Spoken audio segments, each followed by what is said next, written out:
오늘의 말씀은 말씀의 신비라는 제목으로 여러분과 함께 하나님의 은혜를 나누도록 하겠습니다. 오늘 말씀 본문은 디모데전서 1장 3절 4절입니다. 이 말씀은 바울이 디모데에게 하신 말씀인데, 이 말씀을 통해서 왜 바울이 디모데를 에베소에 남겨놨는가 하는 의도가 나옵니다. 그 전에 먼저 우리가 말씀에 대해서 살펴보겠는데, 디모데에게 이 말씀을 한 이 본문과 함께 제가 전해드리고 싶은 말씀은 말씀의 중요성입니다. 말씀이 우리에게 왜 중요하느냐, 여러 가지가 있지만은 오늘 저는 두 가지만 말씀드리고자 합니다. 예수님께서 마귀에게 시험을 받으시고 배고프니 돌로 떡덩이를 만들어 먹으라, 이렇게 마귀가 유혹을 할 때에 예수님께서 뭐라고 말씀하셨냐면은 마태복음 4장 4절입니다. 예수께서 대답하여 가라사대 기록되었으되 사람이 떡으로만 살 것이 아니요 하나님의 입으로 나오는 모든 말씀으로 살 것이라 하였느니라, 이렇게 말씀하셨습니다. 즉 하나님의 말씀은 양식이다라고 하는 거예요. 그 다음에 오늘 저희가 읽은 이 디모데의 말씀을 통해서 말씀의 또 다른 중요성은 뭐냐면은 하나님의 경륜이 우리 삶 가운데 나타나게 하는 그 근본 원인이 하나님의 말씀이다라고 하는 것입니다. 말씀은 신약 성경에 크게 두 가지로 기록되어 있습니다. 말씀이란 단어를 우리가 표현할 때 로고스 혹은 레마라는 단어로 표현을 하는데, 신학교에서 배울 때 이 둘 차이는 별로 없다라고 그렇게 배웁니다. 그리고 성경에도 그렇게 쓰여진 예가 있고요. 그런데 실제적으로 성경을 자세히 살펴보면은 어떨 때는 레마를 쓰고 어떨 때는 로고스란 단어를 썼습니다. 그래서 이 둘을 그 성경에 기록되어진 용례와 용법을 통해서 놓고 보면은 약간 다른 것을 우리가 알 수 있습니다. 로고스는 하나님의 객관적이며 그리고 전체적인 계시입니다. 그리고 말씀이 육신이 되어 이 땅에 오신 예수 그리스도를 가리킬 때 로고스라고 그렇게 말씀하고 있습니다. 레마는 이것과 약간 포인트가 다릅니다. 객관적인 하나님 말씀이 어떤 특정한 상황 속에서 개인에게 적용되어진 말씀이다라고 그렇게 우리가 말할 수 있겠습니다.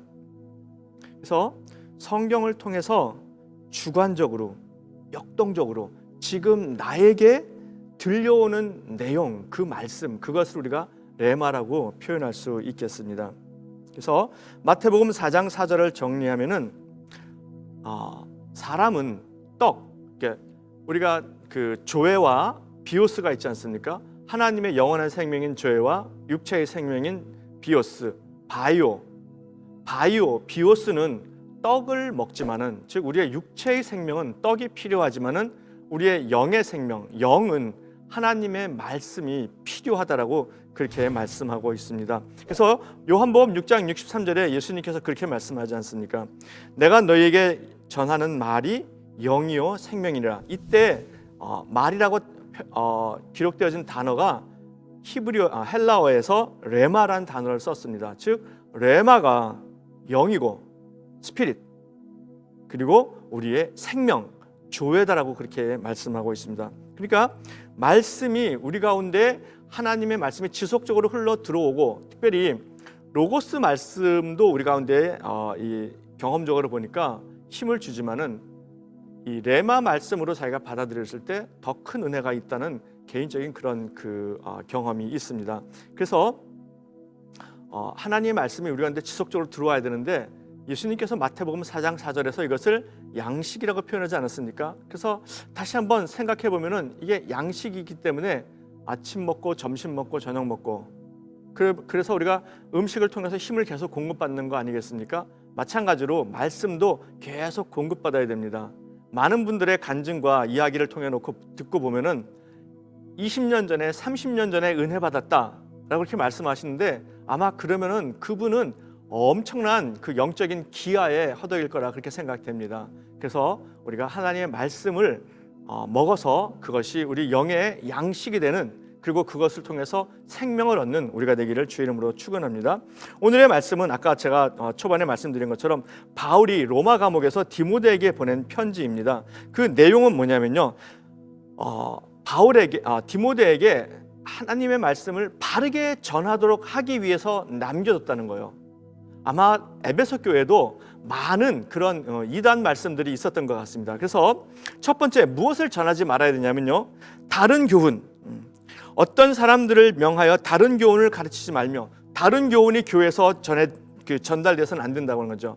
다른 영적인 지식들, 그리고 세상적인 지식들, 이런 것들이 교회 안에서 전해지면은 혼동이 생긴다는 거죠. 그 다음에 신화, 우상이야기, 이게 에베소가 그 당시 히랍, 그리스 문화권에 있었으니까 얼마나 그 그리스 문화에 그 신화가 많습니까? 그런 거를 전하면은 하나님의 말씀이 우리 가운데 역사하지 못한다라고 하는 것이죠. 그 다음에 족보, 이건 유대인들 얘기 아닙니까?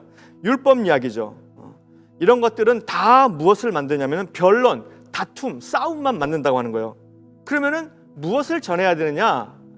이 11장 1장 11절에 보면은 이 교훈은 내게 맡기신 바 복되신 하나님의 영광의 복음을 따름이라. 즉 복음을 전해야 한다라고 하는 것입니다. 그 결과 무엇이 나타나냐면은 하나님의 경륜을 이룬다라고 그렇게 표현하고 있습니다.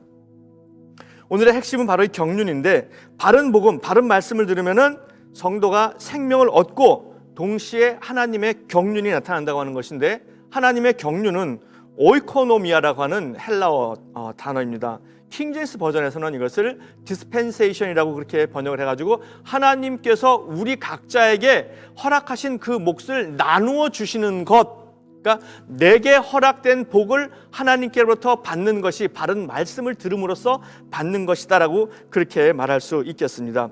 근데 이 오이코노미아라는 단어는 원래 그 관리하다라는 뜻이고, 그래서 청지기직을 다하다라고 하는 이런 뜻으로 사용되어지는데, 하나님께서 친히 우리 가운데 몫을 이렇게 나누어 주시는 거죠. 청지기처럼 이렇게 나누어 주셔가지고 너는 이걸 하고 너는 저걸 하고 이렇게 하나님께서 우리에게 나누어 주신다라고 하는 그런 의미가 있습니다. 그래서 이 말씀을 통해서 우리가 다시 살펴보면은 하나님의 경륜을 이룬다라고 하는 것은 하나님의 역사가 나타난다, 하나님의 기업이 나타난다, 하나님이 하시는 일들이 나타난다라고 하는 뜻인 것을 우리가 알 수 있습니다. 빌립보서 2장 13절에는 너희 안에 행하시니 이는 하나님이시니 자기의 기쁘신 뜻을 위하여 너희로 소원을 두고 행하게 하시나니라고 그렇게 기록되어 있습니다. 하나님께서 우리 안에 두시는 뜻입니다. 그것이 우리 개개인에게는 하나님께로부터 받은 비전이 되는 거죠. 그 비전을 성취하는 길이 하나님의 바른 복음의 말씀을 듣는 겁니다. 그래서 저 같은 사람은 바른 복음의 말씀을 전해야 되겠죠.